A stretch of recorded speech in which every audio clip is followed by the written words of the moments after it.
सर्वधर्माणां जयतु शासनम् अज्ञानतिमिरान्धानां ज्ञानाञ्जनशलाकया चक्षुरुन्मीलितं येन तस्मै श्रीगुरवे नमः। नमः श्रीवर्तमानाय निर्भूतकलिलात्मने सालोकानां त्रिलोकानां यद्विद्यादर्पणायते।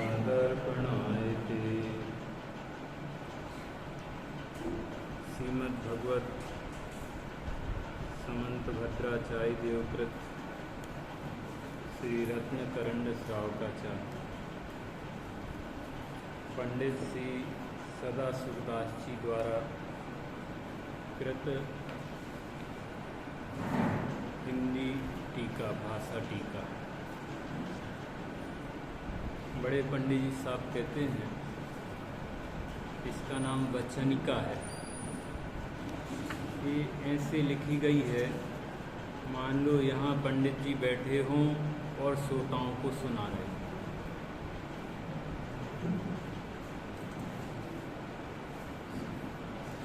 बिल्कुल आमने सामने बात चल रही हो, ऐसी भाषा में लिखी गई है। इसलिए यदि आपका ज़्यादा अभ्यास नहीं भी है तो भी इस शास्त्र को पढ़ो तो समझ में आए, ऐसा है। इसलिए आत्महित के इच्छुकों को, जो अपना कल्याण चाहते हों, उन्हें इस शास्त्र का अभ्यास करना ही चाहिए। पेज नंबर 297 है, भावना अधिकार उत्तम आर्जव धर्म। उत्तम क्षमा, उत्तम मार्दव, उत्तम आर्जव, ये सब आत्मा के धर्म हैं। जैसे शीतलता पानी का धर्म है, उष्णता अग्नि का धर्म है,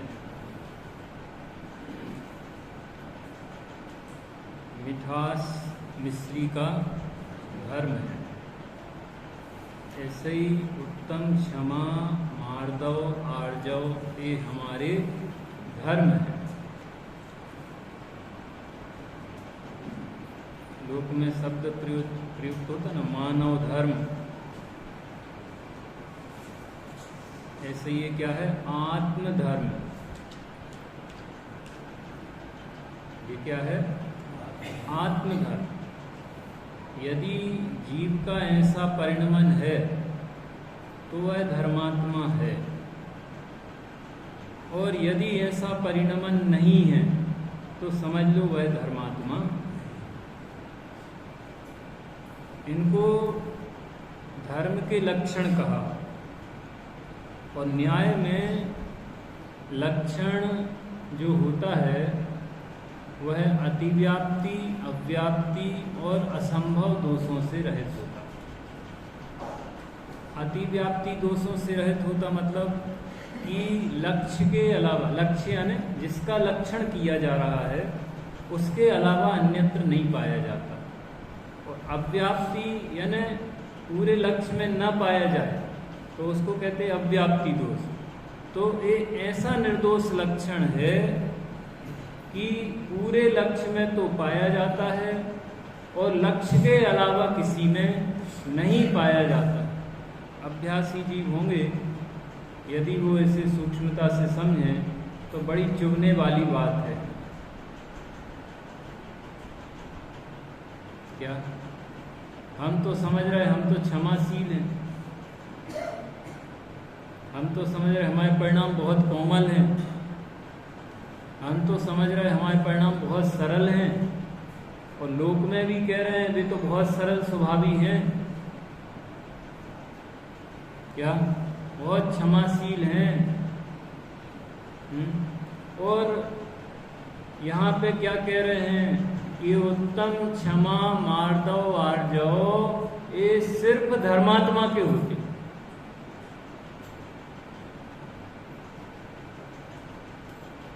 जिसे हम सरलता समझ रहे हैं वह पारमार्थिक सरलता नहीं है। उस पारमार्थिक सरलता को उत्तम आर्जव धर्म कहा है। क्या जरा सा विचार करेंगे समझ में आ जाएगा कहाँ कहाँ छल कर रहे हैं। जरा सा भी विचार करें, बस अंतर दृष्टि पूर्वक देखें, अंतर लक्ष्य पूर्वक देखें। अंतर लक्ष्य पूर्वक नहीं देखते तो जैसे लोक में होता ना कि सामने वाले के मुंह में कुछ छपा हो, कालिख लगी हो तो दिखती है, और अपने मुंह पे लगी हो तो ऐसे वे बहुत मायाचारी है। ऐसा तो दिखता है, मैं स्वयं मायाचारी बहुत कर रहा हूं, ये दिखाई नहीं देता। क्यों कि नजर अपनी ओर नहीं। आंखों की तो बाध्यता है, सीमा है कि सिर्फ दूसरे को देख सकती हैं, अपने को, परंतु ज्ञान में ऐसी बाध्यता नहीं है। ज्ञान स्वपर प्रकाशक है, अपनी ओर देखकर अपनी मायाचारी को भी पहचान सकता है, और जब तक पहचानेगा नहीं तब तक छोड़ेगा नहीं। क्या अच्छा जी बताओ, अपने को देह और आत्मा भिन्न भिन्न कह रहे कि नहीं कह रहे, और मान रहे कि नहीं मान रहे? इसे क्या कहते बोल? ये क्या योगिंदु देव ने क्या लिखा मालूम? त्यागो मायाचार। क्या योगिंदु देव त्यागो मायाचार। जब तक मायाचारी नहीं छोड़ोगे तब तक अपने स्वरूप में प्रविष्ट कैसे होगे? हमारे मित्र बोल रहे थे कि सर्प वैसे तो टेढ़ा चलता है, परंतु अपने बिल में जाएगा तो सीधा होके जाएगा। क्या सर्प की चाल कैसी होती? लहरदार होती, ऐसे चला ही नहीं सकता वो सीधे, परंतु अपने बिल में घुसेगा वो, बांवी जिसे कहते, तो उसमें कैसे घुसेगा? सीधा घुसेगा। बस इसमें से इतनी सी बात पकड़ लो, यदि अपने को अपने घर में आना है तो सीधा होना पड़ेगा। जैसे टेढ़ी तलवार सीधी मयान में नहीं बनती, ऐसे टेढ़े परिणाम आत्म स्वरूप में प्रविष्ट नहीं हो सकते। वक्रता छोड़, बहुत वक्रता है। वक्रता की सामान्य परिभाषा आपने पढ़ी सुनी होगी, मन में कुछ, वचन में कुछ, और काया से यानी क्रिया में मन वचन काय की एकता का नाम। पंडित जी साहब ने वक्रता को इस तरह समझाया और सरलता को कि दो बिंदुओं के बीच में अधिक से अधिक दूरी और दो बिंदुओं के बीच में कम से कम दूरी। बोलो, कम से कम दूरी को क्या कहेंगे? सरल रेखा किसे कहते हैं? सरल रेखा की परिभाषा बोलो। सरल रेखा क्या है? दो बिंदु हैं और यहां से बिल्कुल सीधी खींच दो, सबसे कम दूरी, और फिर ऐसे ऐसे, तो बिंदु वहीं के वहीं है, परंतु ऐसे आए तो दूरी बढ़ गई। क्या यानी जो आर्जव धर्म है, जो सरल परिणाम है, वे आत्मा के नजदीक हैं, और जो वक्र परिणाम है वे आत्मा से दूरी का नाम वक्रता। क्या आत्मा से दूरी का नाम वक्रता, और आत्मा में रहना उसका नाम क्या? सरलता। ये पारमार्थिक सरलता की चर्चा।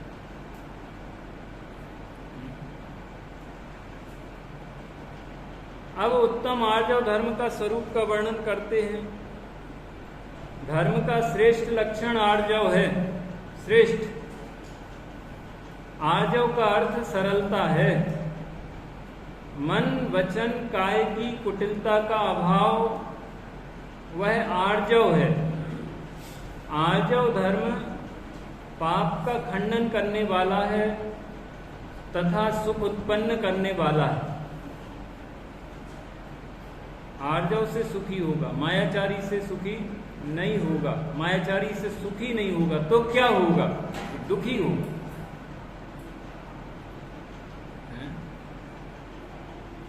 मायाचारी से दुखी होगा। ज्ञानत राय जी की पूजा पढ़ते, उसमें अपन लोग पढ़ते हैं, भय त्याग दूध बिलाओ पीवे आपदा नहीं देखता। अब वो बड़े चुपके से, आपके चौकी के दरवाजे खुले हैं तो बड़ी ऐसे घुसेगा दबे पांव कि आपको पता तक न चले। आपको पता तब चलेगा कि जब वो ढक्कन खटकेगा। जब तक वो पास पहुंचे तब तक तो आपको पता ही नहीं चलेगा। ऐसे मायाचारी से बिल्कुल दबे पांव जाता है और फिर वो ढक्कन गिरा के दूध पीता है। इस मायाचारी का परिणाम उसे क्या दिखाई देता है कि ऐसे मैं जाऊंगा तो मुझे दूध पीने को मिलेगा। ऐसे जाने का परिणाम कौन सा परिणाम है? मायाचारी का परिणाम। और उसका परिणाम, उसका फल वो क्या जानता है कि मुझे दूध मिलेगा। क्या? और वास्तव में उस परिणाम का फल क्या है? उस परिणाम का फल क्या है कि सिर पे डंडा पड़ा। भय त्याग दूध बिलाओ पीवे आपदा नहीं देखता। अब भी बर्तन खटकेगा और अब भी डंडा पड़ेगा, ये नहीं देख रहा। वो क्या देख रहा है? दूध मिलेगा, ये देख। ये तो दृष्टांत है भैया, सिद्धांत घटाओ। हम मायाचारी करते हैं और मायाचारी का फल क्या देखते हैं? मायाचारी का फल क्या दिखाई देता है? हमें लाभ होगा, हमें संपत्ति मिलेगी, हमारा काम बनेगा। बोलो ऐसे ही दिखाई देता है कि नहीं देता? भैया कहाँ रह रहे हो, बिना एक ही काम नहीं चले। ये मिथ्या सिद्धांत है, ध्यान रखना। ये चारित्र मोह का दोष नहीं है, ये दर्शन मोह का दोष है। क्या? मायाचारी से लाभ मानना, ये काय का दोष है? ये दर्शन मोह का दोष है। और मायाचारी होना वो चारित्र मोह का दोष है। और ये दर्शन मोह पूर्वक का चारित्र मोह है। क्या? कि मायाचारी में लाभ मानना। ऐसा लगता है हम जितना छल कपट करेंगे उतनी ज्यादा संपत्ति मिलेगी, जितना झूठ बोलेंगे उतना लाभ होगा। सत्य बोलने वालों को कुछ नहीं, झूठ बोलना ही चाहिए। झूठे बोले बिना आप कमाई नहीं कर सकते। ऐसा सिद्धांत जिसे हो गया है, बस इसी का नाम मिथ्या।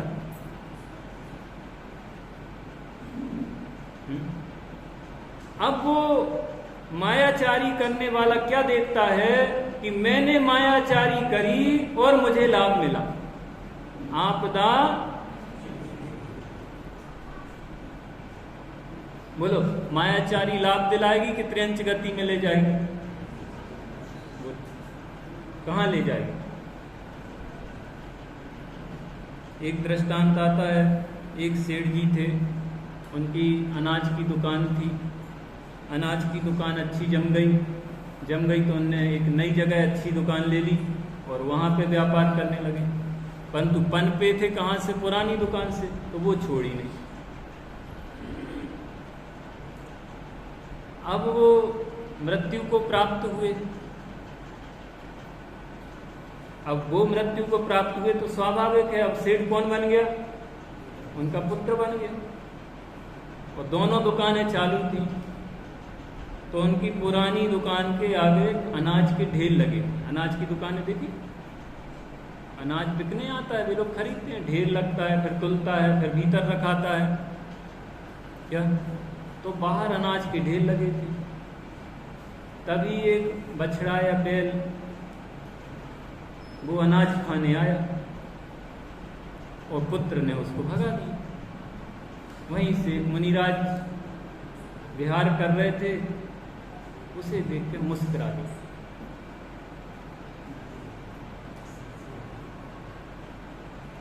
सेठ के पुत्र ने देखा महाराज मुस्कुरा रहे हैं, बोले जैन मुनि अकारण तो नहीं मुस्कुराते, क्या बिना कारण के तो उनकी कोई क्रिया होती नहीं, जरूर इसमें कोई रहस्य है। तो पहुंच गए मुनिराज के पास, महाराज आप वहां से निकले थे तो मुस्कुराए थे, इसका क्या कारण? विनय से पूछा तो उसने कहा पुत्र, तुमने जिसको मार के भगाया है वो तुम्हारे पिता का जीव।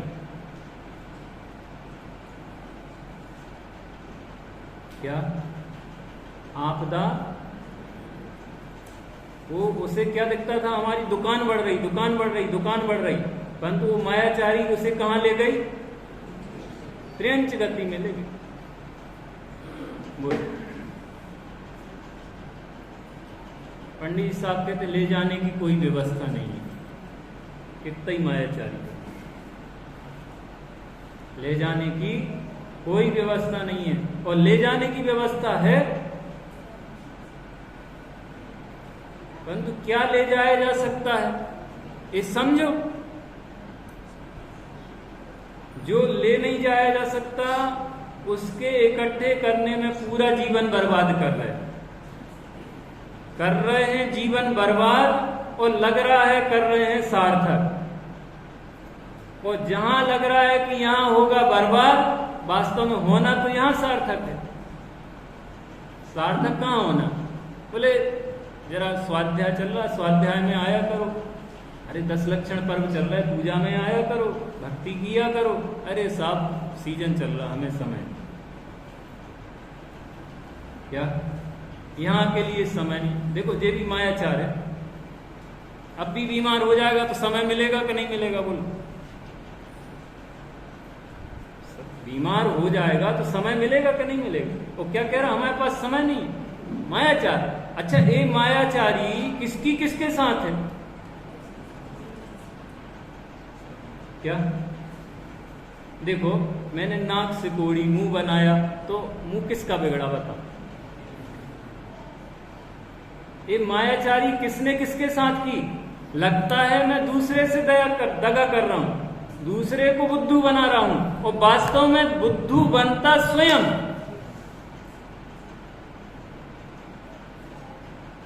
किसकी चली कर्म के आगे, किसकी चली कुदरत के आगे? ऐसे आगम में तो दृष्टांत भरे पड़े हैं, कैसे कैसे मायाचारी के परिणाम, और उन मायाचारी के परिणाम से क्या क्या हुआ। कोई हाथी बना, कोई कुछ बना, कोई कुछ बना। ये मत सोचना भाई कि हम ऐसे ही मनुष्य के मनुष्य बनते रहेंगे, या मनुष्य है तो हम तो नियम से देव में ही जाएंगे, इस भरोसे में नहीं रहना। जैसे परिणाम किए हैं वैसी जगह जाओ। बेंसरी कहती हैं कि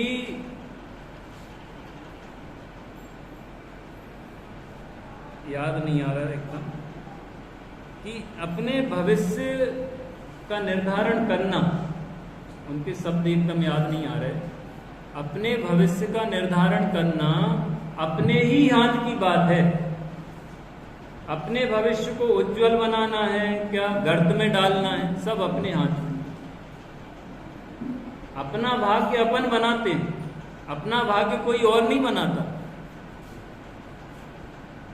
आपको सिद्ध दशा प्राप्त करना है कि आपको वापस निगोद में जाना है, ये सब आपके हाथ की बात। सिद्ध दशा में जाना है तो भेद विज्ञान करके अपने स्वरूप में आओ, अपने स्वरूप को समझो और समझ के स्वरूप में रहो। और यदि निगोद में जाना है तो इस कार्य के अलावा जो कुछ भी करोगे, मूल ठिकाना तो क्या है? निगोद। दो ही मूल अवस्था, जैसे ट्रेन की दो मूल स्टेशन होती हैं ट्रेन की, एक जगह से चलेगी और एक जगह पहुंचेगी, फिर वहां पहुंच के फिर वहां से चलेगी, तो जहां से चली है वहां पहुंचेगी। ट्रेन में तो ऐसा होता है। ऐसे ही जीव के मूल ठिकाने दो हैं, एक सिद्ध दशा और एक निगोद दशा। ये सब बीच में त्रस अवस्थाएं आती हैं, ये समझो बीच के स्टेशन। जीव निगोद से निकलता, पहली ढाल पढ़ लेना, निकलता है 5 स्थावरों में घूमता है, इल्ली, चींटी, भौरा इत्यादि पर्यायों में घूमता है, मनुष्य, देव, नरक, तिर्यंच इन पर्यायों में घूमता है। और यदि 2000 सागर से कुछ अधिक तक के काल में यह जीव अपने स्वरूप को पहचान कर उसमें स्थिर नहीं होता, सम्यक दर्शन प्रकट नहीं करता, तो नियम से वापस निगोद चला जाता। नियम से देखो हमें कहाँ जाना है, निर्धारण स्वयं कर लो। कौन सी नाव पे बैठना? भाई बस स्टैंड पे बहुत सी बसें हैं, कौन सी बस में बैठना चाहिए बताओ? हैं? कौन सी? कि जहां जाना हो उस बस में बैठ जाओ। अब उस बस में बैठ जाएंगे तो कहां पहुंच जाएंगे? जहां जाना वहां पहुंच जाएंगे। और जहां जाना नहीं है उस बस में बैठेंगे तो हम बैठ गए भैया, क्या हम बैठ गए लखनऊ की बस में, हमको जाना था जबलपुर। अब बीच में टिकट कंडक्टर ने कहा टिकट, बोले जबलपुर, बोले ये तो लखनऊ जा रही है, परंतु हम तो जबलपुर के लिए बैठे हैं। अब हम तर्क कर रहे हैं, उससे बहस कर रहे हैं। हम तो कहाँ के लिए बैठे? जबलपुर के लिए बैठे, हमें जबलपुर की टिकट दो। अब बोलो पहुंचेंगे जबलपुर और हम क्या कर रहे हैं? जाना हमें देवगति में है और कर रहे हैं मायाचारी, जाना हमें सिद्ध दशा में है और कर रहे हैं मिथ्यात्व का सेवन। अनुभव प्रकाश में इस प्रकार की थोड़ी चर्चाएं आई। अनुभव प्रकाश जी ग्रंथ है, दीपचंद जी कासलीवाल द्वारा रचित, उसमें कारणकारी की बड़ी सुंदर चर्चा आई है, पढ़ने लायक। एक तो कार्य से कारण का अनुमान होता है, कारण से कार्य का अनुमान। आप कौन सा कारण दे रहे हो उससे पता चल जाएगा कार्य क्या आएगा। और गुरुदेव जी बता देते थे, वो तो गुरुदेव के प्रवचनों में आपने सुना होगा, कहाँ जाएगा रात्रि भोजन तो करता नहीं है। आ गया यार, जिसने सुने होंगे उसे याद आ गया होगा। मांस खाता नहीं है, दारू पीता नहीं है और धर्म में लगता नहीं है। अब कहाँ जाएगा? गुरुदेव के वचन कितनी बातें कही। बोले भाई तू रात, अपने भाई से कहते थे, उनका का डर, रात्रि भोजन तू करता नहीं, क्या मांस मदिरा का सेवन तू करता नहीं, तो नरक में तो तू जाएगा नहीं। क्या निकल आया इससे? यदि ऐसा करते हैं मांस मदिरा का सेवन, तो कहाँ जाने के आसार हैं? नरक में जाने के आसार। और तेरा धर्म में मन लगता नहीं, तो देवगति में भी तू नहीं जाएगा। अब कौन सी गतियां बची बोलो?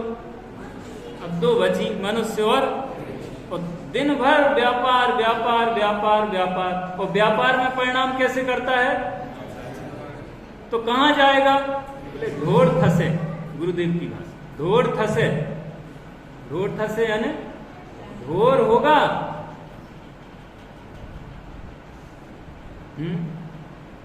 इसलिए भाई अपन कितना ही कहें, क्या करें साहब मजबूरी है, क्या करें साहब मजबूरी है, तो कल जो कहा था वो हमेशा याद रखना, तुम्हारी मजबूरी है तो कर्म भी मजबूर हैं, कर्म भी मजबूर हैं। तुम जैसे परिणाम करोगे वैसे कर्म चिपकेंगे, वैसे कर्म चिपकेंगे। इसलिए सर्वप्रथम सत्य सिद्धांत करो, कि मायाचारी दुख का कारण है। सत्य सिद्धांत क्या होगा? हमने जरा सा झूठ बोला और 1 करोड़ का वो मिल गया प्रोजेक्ट। जरा सा झूठ बोला और क्या मिल गया? 1 करोड़ का प्रोजेक्ट। तो बोलो, झूठ से लाभ हुआ क्या नहीं हुआ? झूठ बोलने से लाभ हुआ क्या नहीं हुआ? समझो भाई, मायाचारी दुख का कारण है। बोले दुख का कारण बनेगी, अभी तो नहीं है ना।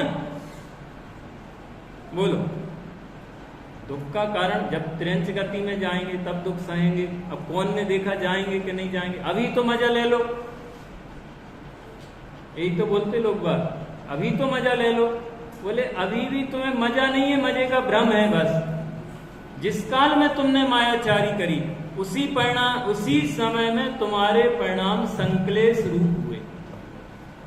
और जो मायाचारी करता है वो निरंतर भयभीत रहता है, निरंतर। आपने बिना टिकट लिए ट्रेन में बैठ गए क्या, और मंजिल पे जाना था और टिकट चेकर आया नहीं, परंतु अंदर में निरंतर क्या चल रहा?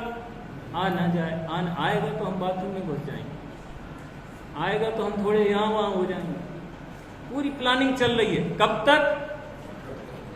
जब तक लक्ष्य पे ना पहुंचे। अब गेट से निकलना, अरे पकड़ ना ले, टिकट का पूछ ना ले। अरे वो क्या दुखी करेगा? तेरा मायाचारी का परिणाम तुझे निरंतर दुखी कर, क्योंकि वो अग्नि के समान है, जहां रहेगी वहां जलाएगी।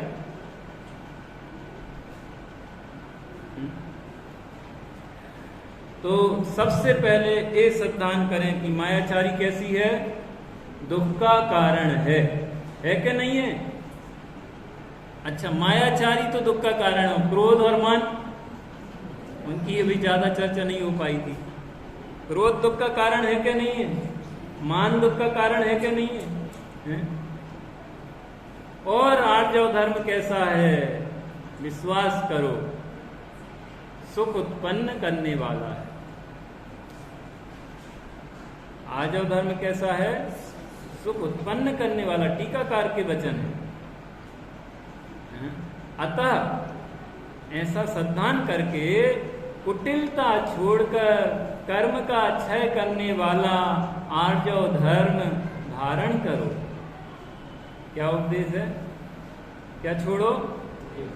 कुटिलता। और ग्रहण क्या करो? आर्जव। इसको धारण करो। कुटिलता अशुभ कर्म का बंध करने वाली है, जगत में अति निंदे है। जिसके बारे में अपन जानते जो बहुत मायाचारी करता, उसको किस नजर से देखते, उसकी कितनी निंदा होती लोक में। हर कोई निंदा करता है, जगत में अति निंदे है। आत्मा का हित चाहने वालों को आर्जव धर्म का अवलंबन लेना उचित है।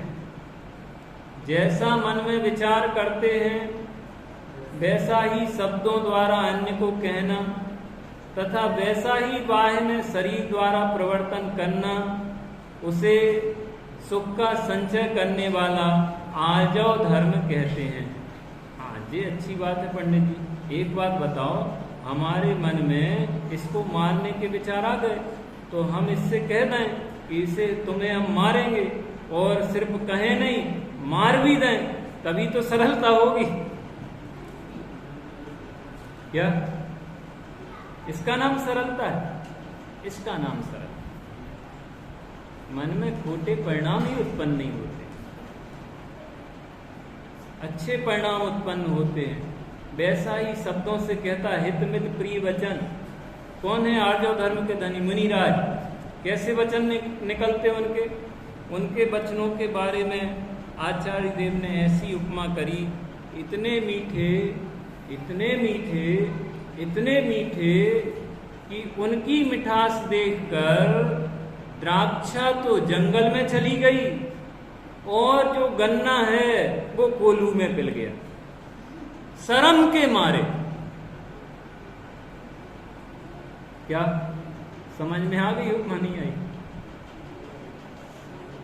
यानी इतने मीठे थे वो वचन, द्राक्षा यानी किसमिस, वो कहाँ चली गई? जंगल में। कि हम में तो इतनी मिठास नहीं है, तो शर्म आ रही, तो शर्म के कारण कहाँ चली गई? जंगल में। और गन्ना, अरे इतनी मिठास तो हम में नहीं है, तो वो कोल्हू में पिल गया, वो रस निकालने की मशीन में पिल गया। हम में तो इतनी मिठास नहीं। ऐसे मीठे वचन किसके निकलते हैं? आजो धर्म के धनी मुनिराज के, मुख चंद्र ते अमृत झरे। उनके मुख चंद्र से क्या झड़ता है?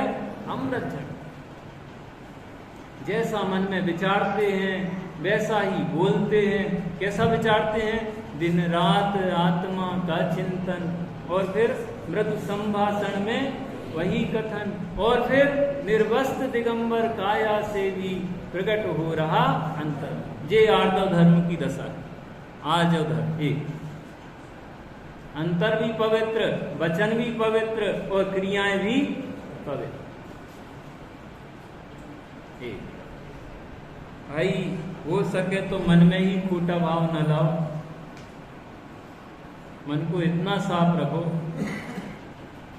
कि वचन भी निकले तो अच्छे ही निकले। और आगम में तो अनुवीची भाषण की प्रेरणा करी। अनुवीची भाषण यानी आगम के अनुसार बोलना। आगम के अनुसार कौन बोलेगा? जिसके विचार आगम के अनुसार होंगे, वे हैं आर्जव धर्म के धनी। आगम के अनुसार सोचना सबसे पहला अपराध मन में होता है, सबसे पहला अपराध। बहुत से अपराध तो ऐसे होते मन तक सीमित रह जाते हैं, यदि बेवचन में आ जाए तो अराजकता फैल जाए, और फिर क्रिया में भी आ जाए तो फिर तो क्या कहना। देखो आज क्या स्थिति हो रही है अफगानिस्तान में, क्रियात्मक आ गए।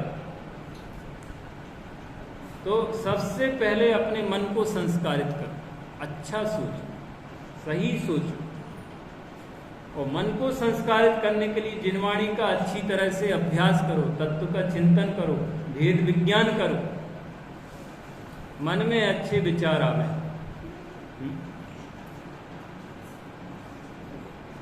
तो जैसा मन में विचार करते हैं वैसा ही शब्दों द्वारा अन्य को कहना। इसका विस्तार से आपको समझना हो तो डॉक्टर साहब ने जो धर्म के 10 लक्षण पुस्तक लिखी उसमें विस्तार से इसको समझाया।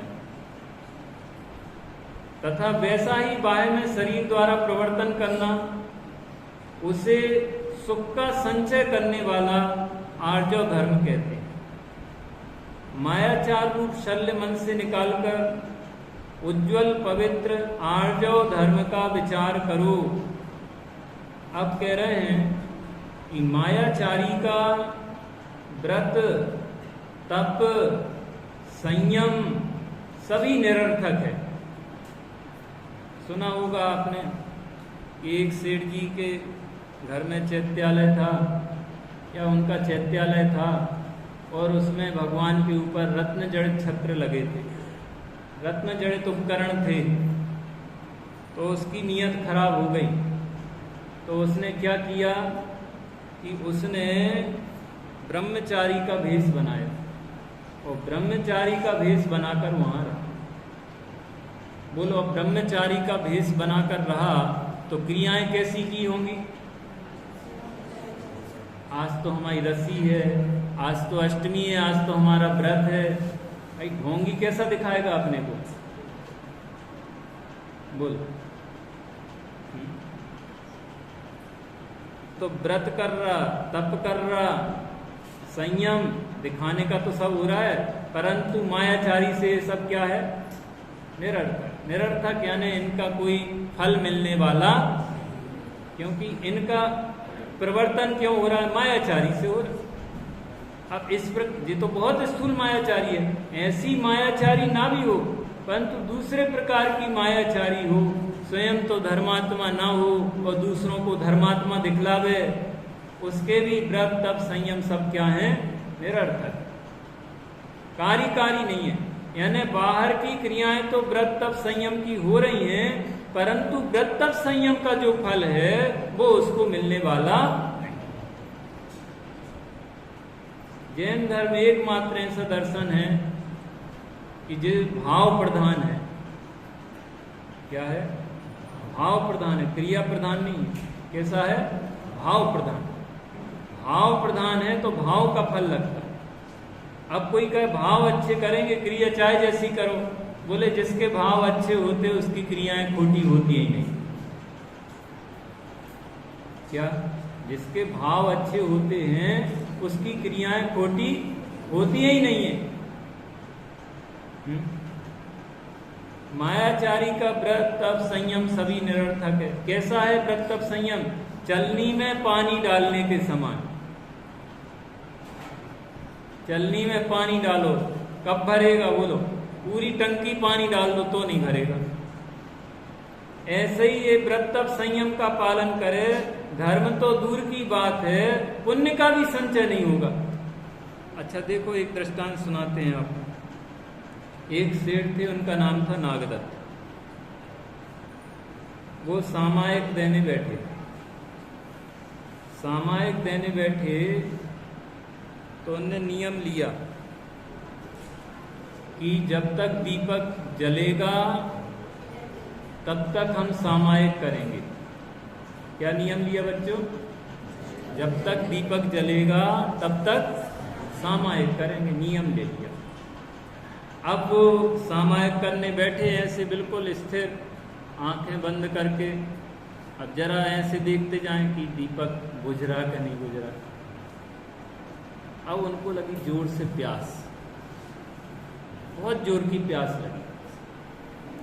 अब प्यास लगी तो वो क्या क्या इंतजार कर रहे कि कब दीपक बुझे और हम पानी पिए। अब सेठानी जी आ गई वहां पे जहां वो जाप दे रहे थे, तो कहा अरे सेठ जी जाप दे रहे हो, दीपक बुझने वाला। तो उनने क्या कर दिया, उस दीपक में तेल डाला। अब समझो अंदर कैसे परिणाम हो रहे होंगे, आप सोचो। परंतु उनने जाप नहीं छोड़ी, सामायिक नहीं छोड़ी, देते रहे। सेठानी जी बार बार आए, तेल डालती रही। अब क्या हुआ कि इतनी प्यास लगी कि सहन नहीं हुई और उनके प्राण पखेरु उड़ गए, मृत्यु हो गई। अब बताओ लोक में क्या चर्चा हो रही होगी, थोड़ी कल्पना करें। अरे कितने धर्मात्मा थे, क्या देखो सामायिक करते करते मृत्यु हुई है। कैसे हुई मृत्यु? सामायिक करते करते मृत्यु हुई है। जरूर उनकी बहुत ऊंची गति हुई होगी। और मालूम वे कहाँ गए? वे गए मेंढक की पर्याय। अब बताओ, उन्हें सामायिक तो छोड़ी नहीं थी, अब मेंढक की पर्याय में कैसे पहुंच गए? हैं? हाँ, बहुत समझदार। बाहर की क्रिया कैसी हो रही है महत्वपूर्ण यह नहीं है, महत्वपूर्ण यह है कि परिणाम कैसे हो रहे हैं। अब ये बताओ, वे मेंढक की गति में गए तो ये सामायिक का फल है। बोलो, ये सामायिक का फल है। काय का फल है? काय का फल है? मायाचारी का फल है। क्रियंच गति काय का फल है? मायाचारी का फल है। अब अपने पे आ जाओ भाई, आप पूजा करते हो, पूजा में कैसे परिणाम हो? अरे ये छंद हमने पढ़ा क्या नहीं पढ़ा, ये छंद हमने पढ़ा क्या नहीं पढ़ा, ऐसा प्रश्न क्यों उत्पन्न हुआ? बोलो, होता कभी होता होगा, क्यों हुआ ये प्रश्न उत्पन्न? अपने ही से पूछ रहा है, कोई दूसरे से नहीं पूछ रहा है। क्यों पूछ रहा है? बोलो। अरे उत्तर सरल है भाई, और मालूम है आपको, उपयोग लगा के नहीं पढ़ रहे थे, और पढ़ ही रहे थे, पूजा कर नहीं रहे थे। अब बोलो पूजा का फल मिलेगा? पढ़ना और पूजा करने में अंतर जानते कि नहीं? पूजा में तो भक्ति के परिणाम आएंगे, आह्लाद आएगा, ओ ऐसे भगवान। परंतु यहाँ तो पढ़ रहे, सिर्फ क्रिया का निर्वाह कर रहे, तो क्रिया के निर्वाह से अच्छे फल की प्राप्ति हो जाएगी कि परिणाम अच्छे होने से अच्छे फल की प्राप्ति होगी। वही मेंढक जब मेंढक बन गया तो राजगृही में महावीर भगवान का समोसरण आया, और महावीर सब भगवान का समोसरण आया तो सैनिक महाराज ने भेरी बजवा के घोषणा करवा दी कि महावीर भगवान का समोसरण आया है, सभी दर्शन करने के लिए चलो। अब वो मेंढक ने भी सुनी तो अब उसे भारी हर्ष, अरे भगवान आए हैं, भगवान आए हैं, तो बड़े उत्साह से वो फुदकता फुदकता हुआ चला। परंतु समोसरण में पहुंचने के पूर्व ही सैनिक महाराज के हाथी के पैर के नीचे दब के मर गया। वो कहाँ गया? वो तो सामायिक नहीं कर रहा था, परंतु कहाँ गया? काय का फल मिला? अपने को काय का फल मिलेगा? अपने परिणामों का फल मिलेगा। इसलिए अपना पुरुषार्थ किस बात में लगाना? अपने परिणामों की संभाल में लगाना। आपने मायाचारी करी, कोई दूसरे को पता नहीं चल पाया, परंतु दो लोगों को तो पता चला। एक तो भगवान को पता चला, और भगवान कितने हैं तो सबको पता चला कि नहीं चला? और तुमको पता चला कि नहीं चला? बोल। अब उस मायाचारी का निराकरण किसे करना चाहिए? स्वयं को करना चाहिए, यदि अपना हित करना है तो। समझ में आया?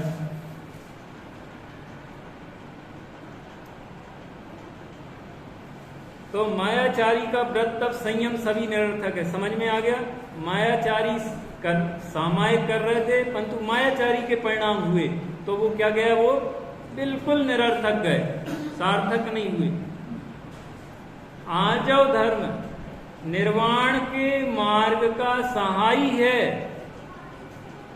जहां कुटिल वचन नहीं बोले वहां आर्जव धर्म होता है। यह कुटिल वचन है ना, मायाचारी के वचन कहते ना, मुंह में राम बगल में छुरी। ये किसकी प्रवृत्ति होती है ऐसी? मायाचारी जीव की। यह आर्जव धर्म सम्यक दर्शन ज्ञान चारित्र का अखंड स्वरूप है तथा अतीन्द्रिय सुख का पिटारा है। आर्जव धर्म के प्रभाव से अतीन्द्रिय अविनाशी सुख प्राप्त होता है। विश्वास करना भाई इन वचनों पे, सिर्फ आपको ललचाने के लिए नहीं लिख दिए, वास्तव में इनका फल यही है। संसार रूप समुद्र से तिरने के लिए जहाज रूप आर्जव धर्म ही है। जिस समय मायाचार जान लिया जाता है उसी समय प्रीति भंग हो जाती है।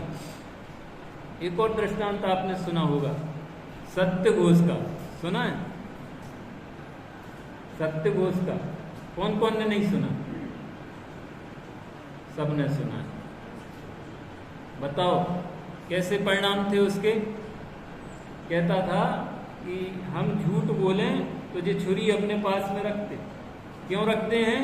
कि झूठ बोलें तो काट दें भाई, चमड़े की जबान है, फिसल जाए। हम तो बोलना नहीं चाहते, फिसल जाए।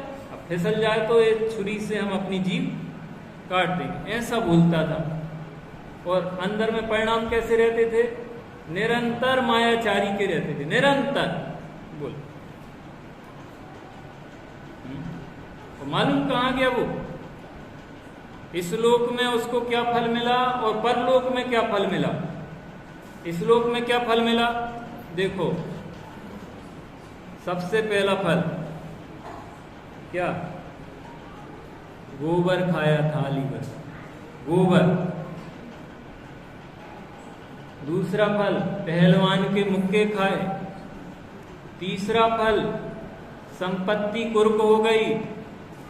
और फिर इसके बाद भी गधे पे बिठाया, मुंह काला किया, नगर में घुमाया और फिर देश से निकाल दी। इतने फल तो उसी भाव में मिले।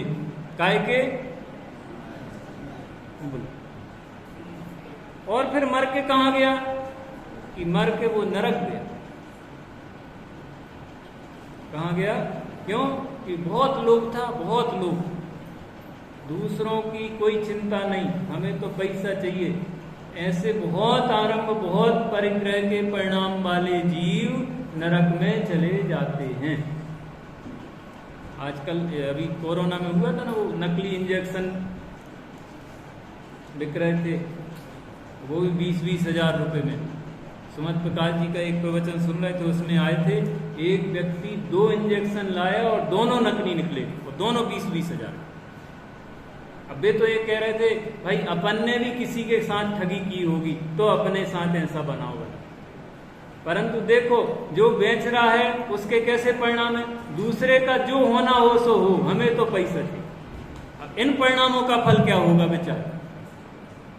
बहुत लोग, बहुत संक्लेश परिणाम का फल नरक है, तो वो नरक चला गया। जिस समय मायाचार जान लिया जाता है उसी समय प्रीति भंग हो जाती है। जैसे कांजी डालने से दूध फट जाता है, जिसके साथ आपने मायाचारी करी उससे आपके व्यवहार बिगड़ जाएंगे। मायाचारी अपना कपट बहुत छिपाता है, किंतु वह प्रकट हुए बिना नहीं रहता है। दूसरे जीवों की चुगली करना व दोष बतलाना वे स्वयं ही प्रकट हो जाते हैं। मायाचार करना तो अपनी प्रतीति का बिगाड़ना है। मतलब क्या हुआ? मायाचारी करने वाले का कोई विश्वास नहीं करता। मायाचारी करना यानी अपनी धाक मिटाना है, धर्म का बिगाड़ना है। मायाचारी के समस्त हितैषी बिना किए ही बैरी हो जाते हैं, बिना किए। अरे ये तो मायाचारी है। जो व्रती हो, त्यागी हो, तपस्वी हो, किंतु जिसकी कपट एक बार भी प्रकट हो जाए तो सभी उसे अधर्मी मानकर कोई भी उसकी प्रतीति नहीं करता है। कपटी की तो माता भी प्रतीति नहीं करती है। माता के बराबर बच्चे को कौन चाहे, परंतु यदि कपटी बालक है तो माता भी उसका विश्वास नहीं करती। कपटी तो मित्रद्रोही, स्वामी द्रोही, धर्मद्रोही, कृतघ्नी है। तथा यह जिनेंद्र का धर्म तो छल कपट रहित है। जिस प्रकार टेढ़े म्यान में सीधी तलवार प्रवेश नहीं करती है, उसी प्रकार कपट से वक्र परिणामी के हृदय में जिनेंद्र का आर्जव रूप सरल धर्म प्रवेश नहीं करता है। भगवान का धर्म कैसा है? सरल। और परिणाम, कपटी के परिणाम कैसे हैं? टेढ़े। तो टेढ़े हृदय में सरल धर्म कैसे प्रवेश करें? इसलिए धर्म धारण करना है तो कपट छोड़ना। कपटी के दोनों लोक नष्ट हो जाते हैं। देख लिया अपन ने, ये लोक भी नष्ट हुआ और परलोक भी नष्ट हुआ। वो सेठ को भी अपन देखें तो इस लोक में क्या मिला? वो मृत्यु को प्राप्त हुए। और परलोक में क्या मिला? कि मेढक की पर्याय मिली। कपटी के दोनों लोक नष्ट हो जाते हैं। यदि यश चाहते हो, धर्म चाहते हो, प्रतीति चाहते हो, तो मायाचार का त्याग करके आर्जव धर्म धारण करो। कपट रहित की बैरी भी प्रशंसा करते हैं। कपट रहित सरल चित्त वाले ने यदि कोई अपराध भी किया हो तो भी वह दंड देने योग्य नहीं है, क्योंकि वो सरलता से अपनी गलती स्वीकार कर लेता है। तो दंड देने वाले के परिणाम नरम हो जाते हैं और फिर वो दंड नहीं देता। आर्जव धर्म का धारक तो परमात्मा के अनुभव करने का संकल्प करता है। परमात्मा यानी अपने शुद्धात्मा का अनुभव करने का संकल्प करता है।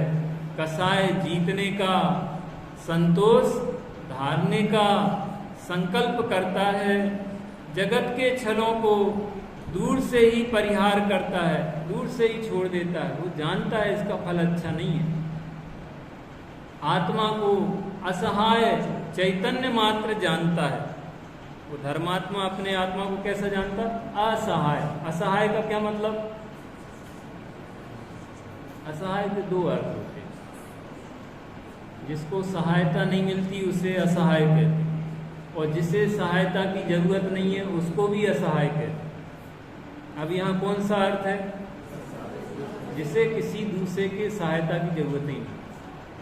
धर्मो रक्षति रक्षिता, एक वाक्य है, धर्मो रक्षति रक्षिता। इसका क्या मतलब है? कि जो धर्म की रक्षा करता है, धर्म उसकी रक्षा करता है। अब उसे किसकी सहायता की जरूरत है? कान्जी स्वामी गुरुदेव श्री का आपने दृष्टांत सुना हो तो सुना हो। गृहस्थ जीवन में वो शुरू से ही भगत जी कहलाते थे, विरक्त परिणति थी, सरल परिणाम थे। दुकानदारी करी छोटी उम्र में उनने, तो एक पुलिस वाले ने उनसे कुछ पैसे मांगे किसी बात के, तो उनने कम दिए, उसको ज़्यादा मांग रहा था जो कुछ भी। तो पुलिस वाला चिढ़ गया, और चिढ़ गया तो उसने गलत केस बना दिया गुरुदेव सिंह के ऊपर। सच्ची घटना है, कोई नशे वगैरह का केस बना दिया, और नशे का केस बना दिया। तो अब जज के सामने पेशी हुई, और जज के सामने पेशी हुई तो गुरुदेव श्री ने पूरी निर्भीकता से जैसा हुआ था वैसा बता। अब क्या हुआ कि जज उनकी स्पष्टवादिता, निर्भीकता से इतना प्रभावित हुआ कि वो समझ गया कि ये इनने कोई गलती नहीं करी, उन्होंने बाइज्जत बरी कर, कोई सजा नहीं। उनने काय की रक्षा करी? अपने धर्म की, यानी उनने झूठ नहीं बोला, और झूठ नहीं बोला तो स्वयं उसका फल मिल गया। कोई भय नहीं, कोई घबराहट नहीं। तो हमारा कर्तव्य क्या बनता है कि हम अपने धर्म की रक्षा करें। अब अपने धर्म की रक्षा यानी अपने श्रद्धान की रक्षा करें, चाहे जिसकी बातों पे नहीं आवे। अपने ज्ञान की रक्षा करें, यानी वेद ज्ञान करें, और अपने नियम की रक्षा करें। चारित्र की रक्षा यानी अपने नियम की, अपने सदाचार की, इसकी क्या करें? रक्षा करें। तो एक धर्म आपकी रक्षा स्वयं करे। सुदर्शन सेठ ने किसकी रक्षा करी? अपने सील की रक्षा करी। और बोलो, देवों ने फिर रक्षा करी कि नहीं करी? रैण मंजूषा ने किसकी रक्षा करी? अपने धर्म की रक्षा करी, सील की। और सील की रक्षा करी तो समुद्र में जहां पर रैण मंजूषा का कोई नहीं था, वहां भी उनको सहायता मिली। आप अपने धर्म की रक्षा करो, निस्संक होके करो, दृढ़ होके करो, धर्म आपकी रक्षा करेगा। धर्मात्मा को किसी के सहाय की आवश्यकता नहीं है। एक अर्थ तो ये हुआ। दूसरा अर्थ ये हुआ कि जो धर्मात्मा है वह स्वयं धर्म के कारण स्वयं सुखी है, उसे अन्य सहायक की आवश्यकता ही क्या है। मुनि राजों के ऊपर उपसर्ग हो रहे, उन्हें अपेक्षा ही नहीं कि कोई सहायता करे। क्यों? कि वे अपने आनंद में मग्न हैं। और क्या चाहिए बोलो? आनंद ही तो चाहिए, अपने को सुख ही तो चाहिए, और वे अपने धर्म से वो पा रहे हैं, तो उन्हें सहायता की आवश्यकता नहीं। आत्मा को असहाय चैतन्य मात्र जानता है, और चैतन्य अपने आप में परिपूर्ण तत्व है, उसे किसी की सहायता की आवश्यकता नहीं। जो धन, संपदा, कुटुंब आदि को अपनाता है वही कपट, छल, ठगाई करता है।